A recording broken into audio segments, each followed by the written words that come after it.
in dating an archaeological site in Mexico called Huayatlaco, which is near the town of Puebla in central Mexico. There, some American archaeologists discovered these artifacts and others like them. And they may look primitive to us, but according to archaeologists, artifacts of this type are made only by anatomically modern humans, not by any kind of ape man. The excavation was conducted by archaeologist Cynthia Irwin Williams. She conducted a very professional excavation up to all the modern standards. The artifacts were photographed in place when they were discovered, such as this one here. And here is a close-up of it, solidly embedded in the rock, indicating it was an original part of those deposits.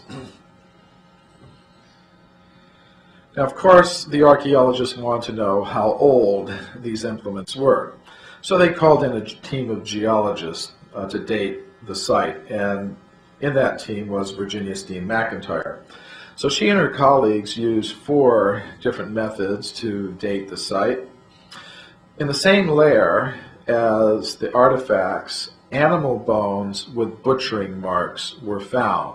That's another indication of a human presence. So they used the uranium series method to date those bones, and they used 2 different uranium series methods, and the protactinium method gave an age of greater than 100,000 years. The thorium age was 245,000 years. Directly above the layer in which the animal bones and human artifacts were found was a layer of volcanic ash. So the geologists used the zircon fission track method to date that layer of ash, and they got an age of 270,000 years, which means the animal bones and human artifacts below that layer had to be at least that old. They also used a method called tetrahydration. This is based on the fact that volcanic crystals over time gradually absorb water molecules, and the water molecules begin to fill up little vesicles or air bubbles in the crystals. And by measuring the amount of water that accumulates in the crystals, you can get some idea of the age of the ash. And the age they got using that method was consistent with the methods they got using the zircon fission track method and the uranium series method. And finally, they used standard stratigraphic evidence. The artifact layers were at about 10 meters deep in terms of the landscape there, and they could determine by studying the geology of the region that the site had originally been covered by another 50 meters of sediment. So they calculated how long, studying the hydrogeology of the area, how long it would have taken to erode, those 50 meters down to the present level. And again, that age was consistent with the ages obtained by the other methods. So, the geologist, Virginia Steen McIntyre, and her colleagues concluded that the age of the site was at least 250,000 years, and they considered that a very conservative estimate. The archaeologists absolutely refused to accept this date. They said, that's impossible. Human beings capable of making these artifacts did not exist anywhere in the world 250,000 years ago because they hadn't evolved yet. And what to speak of being present in North America, because the current consensus is that you have no human beings entering North America until 20,000 years ago maximum. And most, the current consensus is actually around 15,000 years. So they absolutely refused to publish the date for the site given by their own team of geologists that they themselves called in to date the site. Now when Virginia Steen McIntyre and some of her colleagues independently published the date for the site, she found herself in big trouble. A rumor campaign was started People were calling her a maverick, a publicity seeker, a troublemaker. She lost a teaching position that she held at a university in the United States because of this publication. And she also suddenly found that all of her opportunities for advancement in the United States Geological Survey were suddenly blocked off. So those are some of the pressures that can be applied to scientists who have the temerity to challenge, this current consensus. But what happened is that Virginia Steen McIntyre, she was so disgusted by the treatment she was given that she and her husband moved out to a little town in the Rocky Mountains in America, and she just remained silent for 10 years until I found out about her case and wrote about it in Forbidden Archaeology and started getting her work some of the attention I think it deserves. And partly because of that, some new research is now going on down at that Huayatlico site.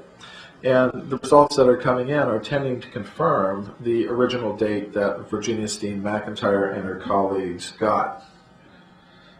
For example, one of the world's leading experts on diatoms has gone down there and looked at the site.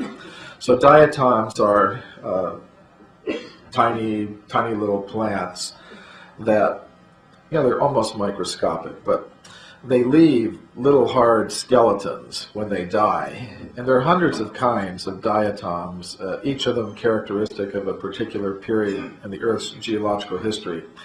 So Van Landingham found that the type of diatoms found in the artifact-bearing layers at Huayatlico are the type that lived in that period 250,000 years ago. In the 1990s, a German archaeologist named Thieme found some very nicely made wooden spears at a site called Schöningen in Germany. His report was published in Nature. The interesting thing about these spears is they were shaped, they're about 6 feet long. They were shaped exactly like modern javelins, that they use in the Olympics, with a balance point about 1/3, from the tip. They were obviously a weapon made for throwing and hunting. Now, they were found in soft coal deposits 320,000 years old. So Thieme and his colleagues had to think, well, who made these? Who made these artifacts? They decided it could not have been human beings like us, because human beings like us did not exist 320,000 years ago. So they thought it must have been some variety of Homo erectus living in Europe 300,000 years ago who made these artifacts. Now that was a little bit unusual, because up to this point, archaeologists generally believe that the making and using of throwing weapons like this was something that only anatomically modern humans did. They'd never attributed this kind of behavior to Homo erectus. And as a matter of fact, the oldest throwing spears that they had up to this point were less than 100,000 years old, which meant they fit in their ideas about the origin of anatomically modern humans. So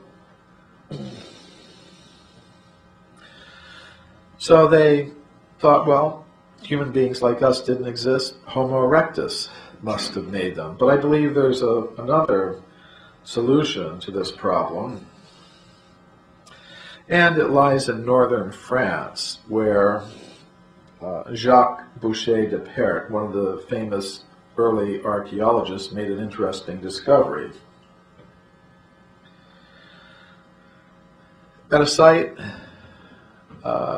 called Abbeville in northeastern France, he discovered this anatomically modern human jaw.